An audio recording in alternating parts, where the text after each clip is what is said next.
So today on the Real In interview, I would like to welcome the directors of Trans Kashmir, Akmal Hanan and Surbhi Dewan. Welcome both. Thank you so Thank you. much. Thank you, Bhaskar. It's great to have you with us today. How are you guys doing? Doing good. We're doing good. Excited about the London screening this weekend. It is, yeah, coming up at the UK Asian Film Festival this Sunday.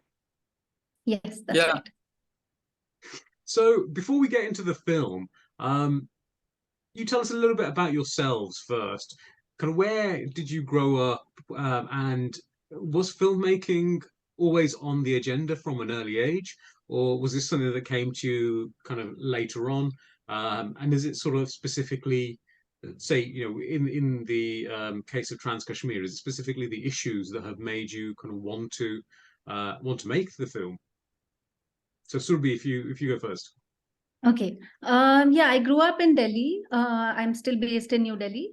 And my engagement with documentary film started during college. I was studying political science, and that's when I discovered documentary films, and I got familiarized with a lot of senior documentary filmmakers, Indian documentary filmmakers and their work, and I was very inspired by that. I used to I used to do a lot of photography during school as well, and I just felt very limited by the still photographs, so I wanted to go beyond that, and I thought documentary filmmaking was just sort of a combination of everything that I really enjoyed. And yeah, that's when it started during my undergrad, and it sort of continued. I I didn't know I had the capacity to stick to something for so long. I used to lose interest very easily in things, but yeah, this has been a very long journey. And yeah, I've been making films since my master's in film, which Akmal and I were classmates. We did our film degree together. And yeah, since then I've been back in Delhi since 2011 and working here in nonfiction. Yeah. Okay. And how about yourself, Akmal? Yeah, I grew up in Kashmir, in Srinagar. I was born here. So, I grew up watching Bollywood movies, but until I did my masters, I couldn't break into like in any other stream, to be honest, in the university. So this was the option left for me. So while I was doing the mass communication here initially, after doing the graduation in Kashmir, so I developed interest in television and documentary filmmaking. So that's how it started. Then I started freelancing here and there. I started freelancing with Doordarshan, local Doordarshan, and we had a channel, local channel which was running from Delhi. I started working with that, and they have a like University Grants Commission. They have media centers all over India. Those they make educational documentaries. I worked with many centers. So that's how it all started. And then I got a chance to do MFA in New York with Surbhi. So yeah, from that I also received this International Ford Fellowship for making some films on social issues. So that's how it started, and that's why my connection with the like socially relevant documentaries, and that's how the transgender Trans Kashmir also happened. That was going to be my next question. How did the two of you meet? So you met in, did you say New York you met? Yeah, Rochester, exactly. Upstate New York. Okay, and you obviously stayed in touch. How long ago was that? And when did the idea of Trans Kashmir come into your minds that you wanted to start researching and making this documentary? Well, we always had this in mind, like we should do a project together, like Surbhi and me after doing MFA. It was a decade back, more than a decade back, when we studied together, but we always stayed in touch. And we would discuss like the ideas Surbhi would have and I would have. So we always wanted to initially do a project together. So like I was looking for a topic, maybe Surbhi was also looking for some subject. So in 2018, 17, 18, there was a lot of press, a lot of stories would come in the local press here about transgender community. Like they were becoming vocal here. Earlier, it was like everybody knew the transgender community was here, but nobody knew what their issues were. So a lot of press was like, a lot of things were happening in the South Asia or all over the world. So that's how it catch my eye. So I talked to the reporter who was covering these stories. She was actually covering a court beat here. She was a young girl, just passed out from the mass communication, and I got in touch. That's how it. And that, in the meanwhile, I talked to the Surbhi because we had always in like the idea to do some project together. I knew like her ideas about the gender equality, so I thought this might be a right project to do together. That's how it happened, and she readily came on board, and then we started researching and all that. And it took almost 3 years to complete the film because in between the COVID happened, in between some other things happened in Kashmir also. So ultimately we could finish it well after 3 years. So when did you start it, in 2019? 2018, 2019 you started? I think we started researching for the project in 2018, and Right. 2019 we started actual filming. So it really is a labor of love. It's something that's taken you a long time because of the situation around the world as well, but it's taken you a long time. So Exactly.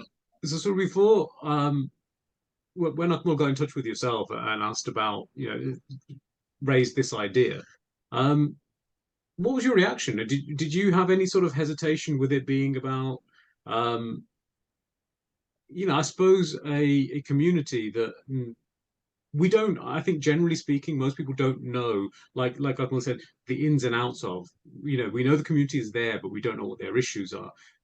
Were you apprehensive about taking it up? Not at all. I wasn't apprehensive. Actually, we had been, like Akmal said, we had been thinking of doing something together. I was very keen on doing a project in Kashmir, but we were just waiting for the right subject. And by right subject, I mean that we were waiting for something that was fresh. We were waiting for something that had not been talked about. There were no films about that. So when Akmal came to me with this idea, it was really like, yes, we have to do this. Of course, there were apprehensions about will we get access? Will we be able to make it in a way where it's respectful, so in terms of having the right people on board who will advise us, subject matter experts. That was all just something that we had to put in place eventually. But yeah, I mean, initially the idea was just, my first instinct was, oh, I've never thought of that, and that's why I would be like, nobody else has thought of it. So therefore it's a fantastic idea. And the fact that there was a legal case ongoing, which is what a lot of the coverage was around, meant that there was already a journey that this community was on. They were sort of in a phase of transition, which was very exciting for us as filmmakers, because we could then sort of follow them through that journey, and that would make for a good film. So there were lots of factors that it just felt right. It ticked all the boxes, and we just sort of got started right away. Yeah. So with it being set in Kashmir and with it being the sort of the transgender community, how easy or difficult was it to actually logistically make the film? How easy was it to find the members of the transgender community who were willing to open up on camera? I think Akmal can answer that because he's started on it earlier. Initially, I had thought like it wouldn't be that tough. Go out and look for the transgender community here and talk to them and get their cooperation. But it wasn't really that easy. And while I was trying to contact the transgender community through my friends and on my own on roads, it was like I got into like embarrassing situations like a couple of times, because they were very wary of the especially the men. They wouldn't really talk to them. And I had no idea about this earlier, that why would they be so like hesitant to talk to the men. So we were always in touch. I was in touch with Surbhi, so I told him my experience, what was happening. Then I learned my lessons very quickly, and I got in touch with through their neighbors, through friends. And in the meantime, we got in touch with the transgender activist here.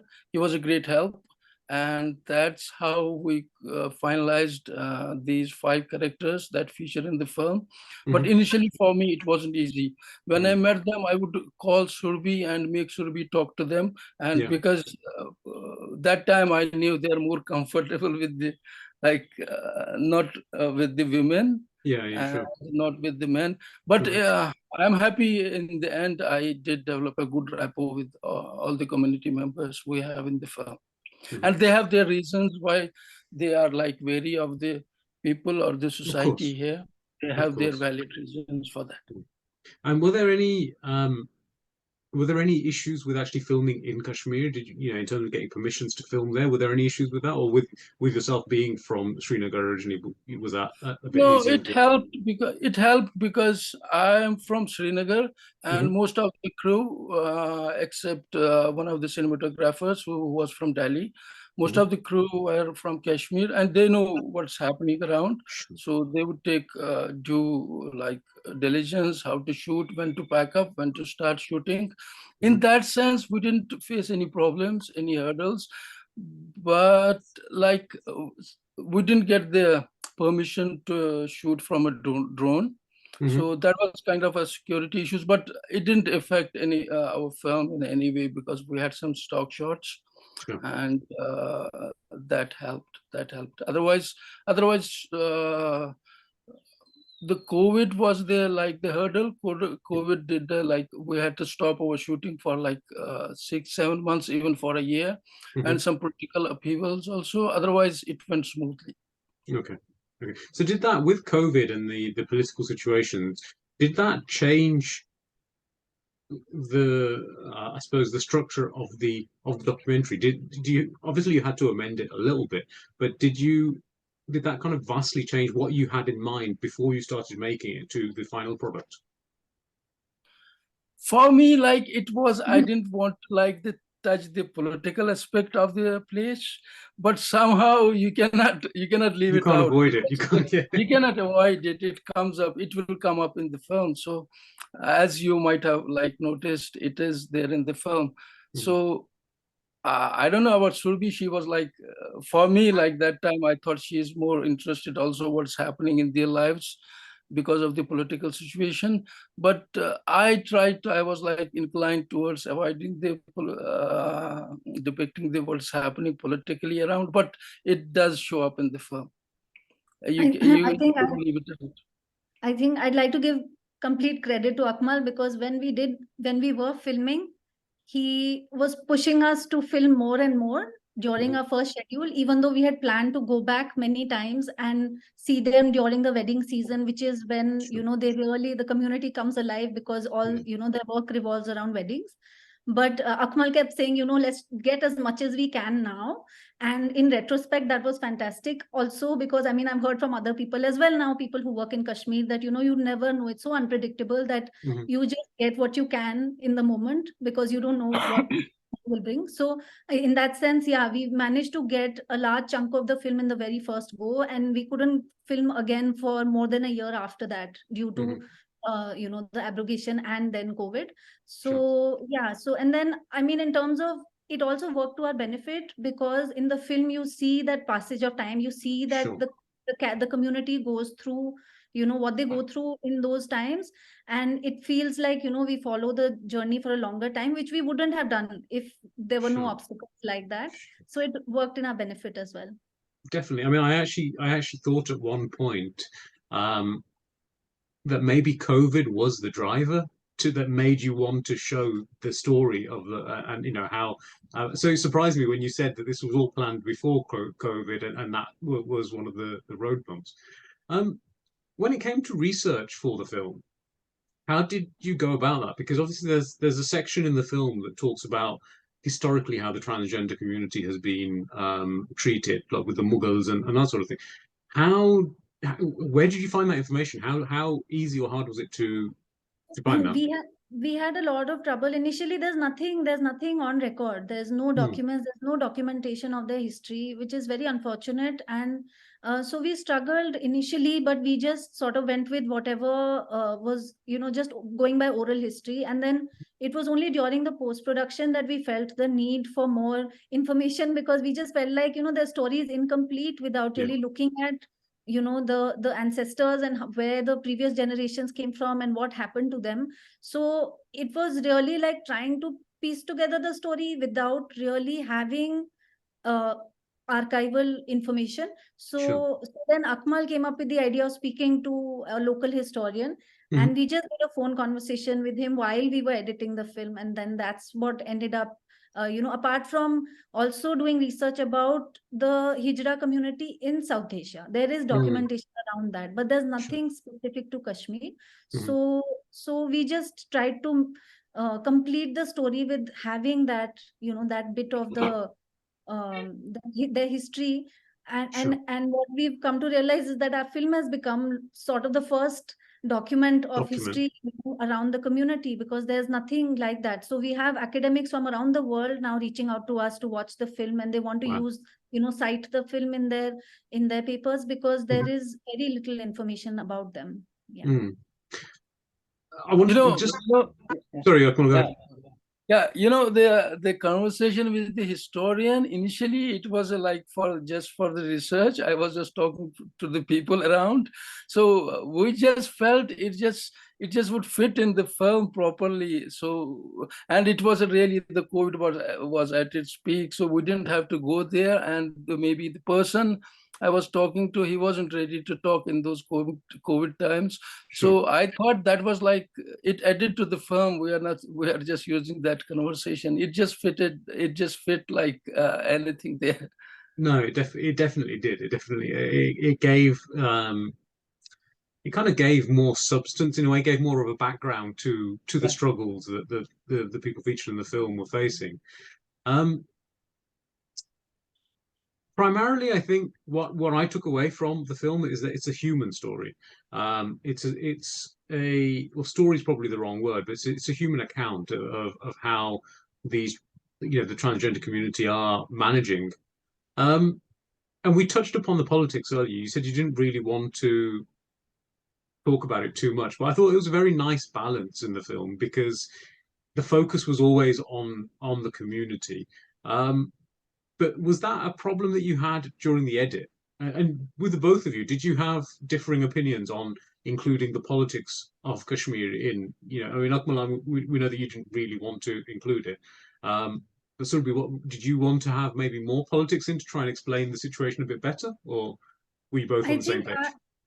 our initial focus was always going to be on the community. We were Hmm. clear that we don't want the attention to go away from them. But yeah, even during production, even when I met the characters in person, I was curious to know, because I felt like they occupy a unique role in society, and they would have had a different experience, of the occupational forces. They would not have had, experiences like everyone else. There might be something different, and there Hmm. was, because that they talked to us about, how they have been humiliated in other ways, Hmm. by the forces. But the idea in the film was firstly to keep the focus on the community.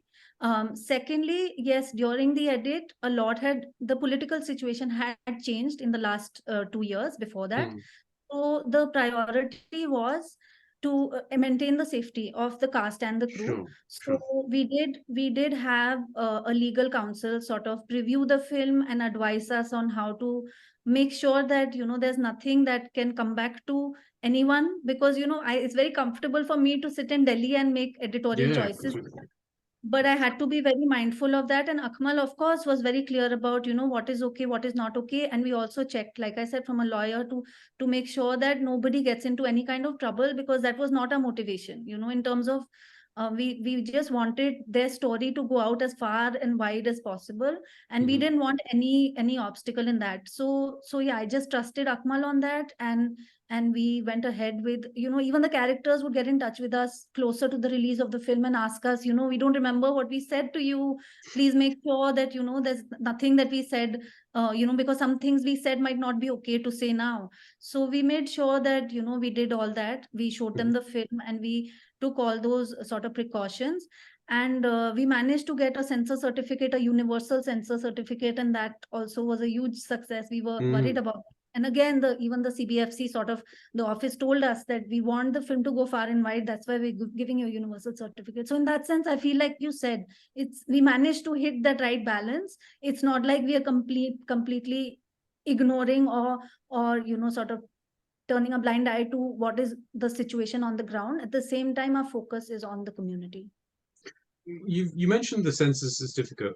Why were you worried about that? Was it because throughout the film, there's nothing objectionable. And for me, you know, I grew up here, but I've been to India plenty of times, and you see the transgender community, and they are part of the fabric of India and I guess Pakistan as well, and Kashmir in this case. So what was it that you were worried about in terms of getting Not the transgender community, that bit was not the problem. It's become more and more sensitive to show any content from Kashmir.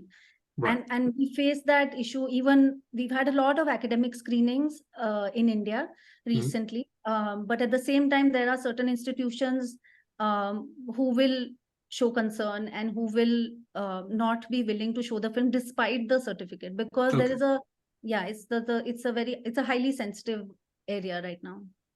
Okay. Okay. Um, One of the things that I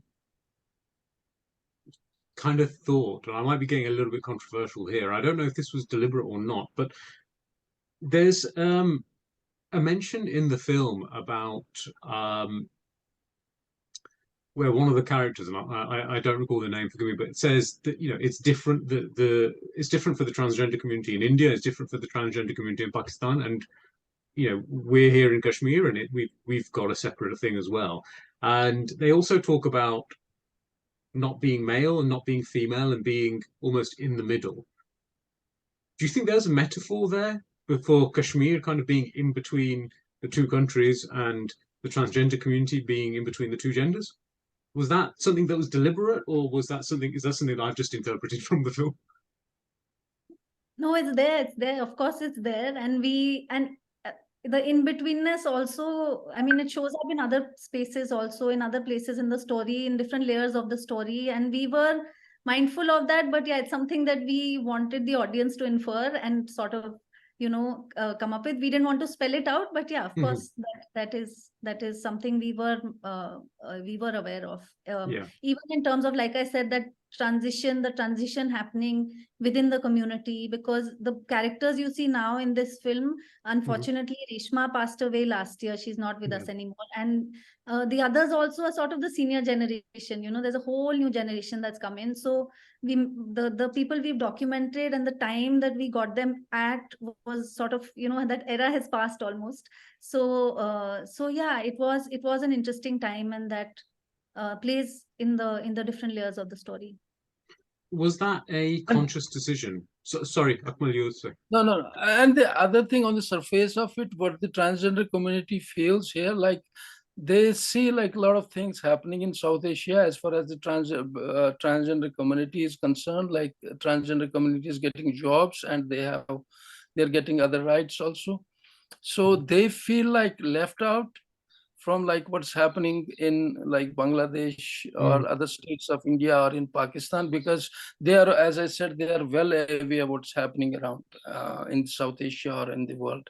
So in that sense, they feel like they were earlier having some life, like they were making their living by matchmaking Mm. and going to the marriage parties for dancing and singing. Now, since this is diminishing, and due to COVID also, it helped to tell their story, because this job, it's not going to last forever now, Sure. because they are also saying like the youth nowadays, they do it on them, they do themselves, they don't need the matchmakers now. Mm. So that kind of they feel like left out from the region, like nothing more is happening in terms of their education, in terms of jobs, Mhm. and that's the reason they are fighting for the to live a dignified life, and Mhm. that's the reason they have a case going on in the local high court in Srinagar High Court here. That was on the surface of it. Yeah, they have Yeah. this feeling like they are being left out. Sure. Sure. Sure. Sure. With the film, you've focused, like Surbhi mentioned, largely on I suppose, the elder generation. Was that again deliberate? Was that the sort of the part of the community that you wanted to focus on, rather than the younger generation? It was about access. Our decision of sort of casting for the film was based on who we got access to. Yeah. So Okay. a lot of people would say they would speak to us, but would back out last minute. You know, a Mm. lot of things like that happened. They were not really sure what we were doing because they're used to having media people come and shoot videos with them, and they go on YouTube. So, and they never come back. They maybe had some bad experiences with, you know, some Well, journalists. like it was mentioned in the meeting where they said somebody came and a media person came and exposed the HIV status of one of the transgender community. Yeah, so that's why it helped that we went through Ejaz, who is a local activist, and Hmm. everybody trusts him because he's been working with the community for much longer. Hmm. So yeah, it was just a matter of finding people who understood, who were able to understand what our intention was Hmm. and were willing to participate. That's Right. what it sort of narrowed down to. Apart from Reshma, Bablu, and Shabnam, we were keen on having someone younger and someone older. That's why we looked for, then we found Simran and Yeah. Nisar. But yeah, the idea was to show a wider range also of economic backgrounds, also Mm. of their living situations, because some of them live with their biological families, Hmm. while others are on their own and have run away from the village to live on their own. So yeah, we just were trying to show a wider range. But yeah, it was harder to get younger people to come on camera. Okay. Okay. Um,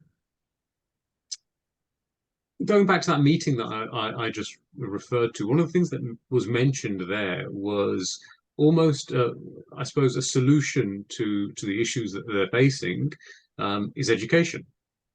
And a lot of the transgender community can't complete their education basically because of bullying when they're at school. So they drop out. And it was sort of said, it was said that the education should really be pushed and make. Do you think that do you think that would actually make a difference? Do you think that is, the solution to some of the problems? Because, and the reason I'm asking this is, do you think the education will make a difference to how the transgender community are viewed in in Kashmir, or not just in Kashmir, but in the South Asian area? Well, yeah, I think so, because education will go a long way to helping their resolve their issues, because they are coming out because of the awareness what's happening around. They know it now because of the communication gadgets available to them these days. So they know what's happening around, and they have started their struggle. So once they get the education, they don't drop out from the school, so they would know more about their rights, what their rights are. So their rights should be as good as anybody else Mhm. in the society. So education will go a long way in helping their struggle. I think so. Okay. I Yeah, think so, because and, it will start from the education. Mhm. So yeah, a lot of bullying. Most of them have dropped out from the school because of the Sure. bullying. And if they are even demanding the separate schools for the transgender community, that's a good idea also, so that Mhm. at least they get the high school education, and they can then decide going to the college and the universities. Education is it's a basic right for everybody, so it should Mhm. be a basic right for them also. Sure. And then comes the employment and stuff. Once they are educated, they will start fighting for their employment rights and other rights. Mhm. Sorry, Surbhi, you were going to say? yeah, no, I was saying exactly that, it opens, education opens up livelihood opportunities and options for them. So therefore, it becomes essential for the future generations to Mhm. really receive, education. And I don't completely agree with the separate schools, because I feel like there has to be sort of an assimilation that happens where the bullying has to stop, and Mhm. the other kids have to understand and respect kids Sure. who are trans, because the idea is that even when they grow up, they have to, at some point, even if they're educated but they're not getting jobs due to the gender identity, then it doesn't serve the purpose. So I feel Mhm. like there has to be a more integrated system. It's harder to do, of course. It's not something that you know um, can happen overnight. It has to be a change in Of society, course. essentially. So yeah, but definitely education is essential. Apart from everything else they're asking for, which is like pensions for Sure. older members of the community who don't have Mhm. family support, who are really, like, once they're unable to work, Mhm. they're on their own. There's no Sure. support at all. Sure. And is obviously the Sonzal Trust is working with the transgender community. Is there anybody who's working with the wider community to increase acceptance? Because that is like with the elderly gentleman. Um, I think it was Ejaz who said that the doctor didn't want to see him, didn't want to treat him. It was only after we got references from a very high level that they did treat him. So to an extent, the problem is with the larger community and not the transgender community. Is there anybody work? I mean, and there was that, like I said, that one meeting about with the media people.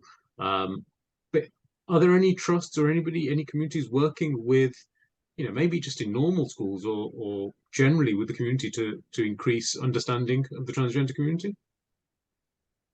As Well, far I as think, I know, Sonzal, sorry, go ahead. yeah, go ahead, please. Okay, Please. no, I Please. think Sonzal is sort of the only active organization as far as I know in Kashmir, and they do similar programs, gender sensitization workshops in Sure. schools and colleges. And we were actually hoping for the film to, be able to capture something like that, where there's younger kids, or college students who are sort of engaging with the community and learning about them. But yeah, what we got, the meeting we got was with social workers and media people. But yeah, I think Sonzal is doing that work. I don't know of any other organization working towards that. Okay. And And I think in the local press you see a lot of stories, because yesterday I got a call from a friend who works in the local press here. He's one of the editors there. He was, because Ajaz, he had posted something on the Facebook because he was looking for some job opportunities for transgender community in the Go area. So he had asked them if anybody is interested, they can just contact him. So I got a call from press. He was asking me like, I wanted to do a story on this. How should I go about this? And he asked for some contacts. So they, like the media people here, the journalists, they are more sensitive towards the issue now. Nowadays, earlier we wouldn't find any stories like in 16, 17 or a decade back. But nowadays, like, they are more sensitive towards the issue, and they are getting a proper coverage now. Sure. Well, that's And good. That's good. as Surbhi said, I don't know any other organization which is, or a trust which is working for their to resolve their issues, except for the Sonzal Trust. We're unfortunately running out of time, so going to I think the final question, really, and it's something that you mentioned at the end of the film. You said that the younger generation are taking ownership of the movement.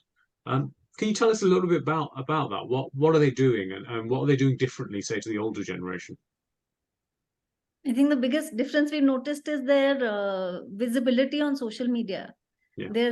Yeah. So I think they are using social media to engage. There's one very famous makeup artist who has thousands and thousands of followers on Instagram, and she has become very popular. And yeah, I think that they're using different media and different sort of, I mean, taking ownership of the media as well. They're not waiting for people to come and ask them their stories. They have the ability and the tools to be able to, tell their own stories. So in that sense, yeah, we missed out on capturing that because it wasn't happening while we were filming. But after, I think this transition happened during COVID, also because the situation that they were in terms of, a lot of younger people coming from villages, because, just out of desperation, because during COVID, they were just stuck. So a lot of people came to the city, to Srinagar, and, they really didn't have any work at that time. So I feel like this might have happened during that time where, it was just sort of a mixing of the time and place and the situation where, I'm sure they'll be more open to talking to the media as well. But it's amazing to see them really being active on social media and using it to voice their, opinions and to tell their own stories. Okay. Maybe a lot of them, maybe we are running out of time. A lot of them have started their own businesses here. Like they have salons and they have other things going on here. So that way they have taken the ownership of like their lives here. They are earning their livelihood and they are supporting their families. Even some of them are running their families also. I was just about to say maybe you can make a sequel to the film focusing on them. Akmal has That been that talking about that. yeah, that's we're already talking about that. Yeah, right, okay. Yeah. Now, Trans Kashmir obviously is showing at the UK Asian Film Festival this Sunday. Tell us a little bit, as final question now, tell us a little bit about the journey of the film. So when you kind of locked the final edit, where has it been since then, and where is it going? We premiered at Kashish, that's the largest Mhm, LGBT film festival in India, in Mumbai. mhm, And since then, we've had a lot of festival screenings. We won an award in Kerala at a film festival recently. We've done a lot of academic screenings. We have a distributor in the US who is sort of making a film available to libraries across North America, and we have a distributor in UK who is also going to push the film right after the festival premiere happens. mhm. So yeah, we are excited about continuing to share the film. We have a screening coming up in Kashmir in about Wow. 10 days. Yeah, we're excited about that. That will be sort of the first public screening. We've had an academic screening there before, so we're looking forward to that. And yeah, the hope is that the film reaches a wider audience, and their stories go forth, and there's more awareness about their existence and their struggles, Mhm. and hopefully even support in some way or the other to the Sure. community. That's no, that's great. It's gone far, and hopefully it will carry on spreading around the world. Thank you. Yeah, we hope Thank so. So we're like I say, unfortunately we're out of time. There's so many more questions to ask you, but maybe after the sequel we can get together again. you. Yeah, sure. Sounds good. Surbhi Dewan Akmal Hanan, thank you so much for your time today. Thank you, Bhaskar. Thank Thank you you. so much. Thank you, Bhaskar. Thanks.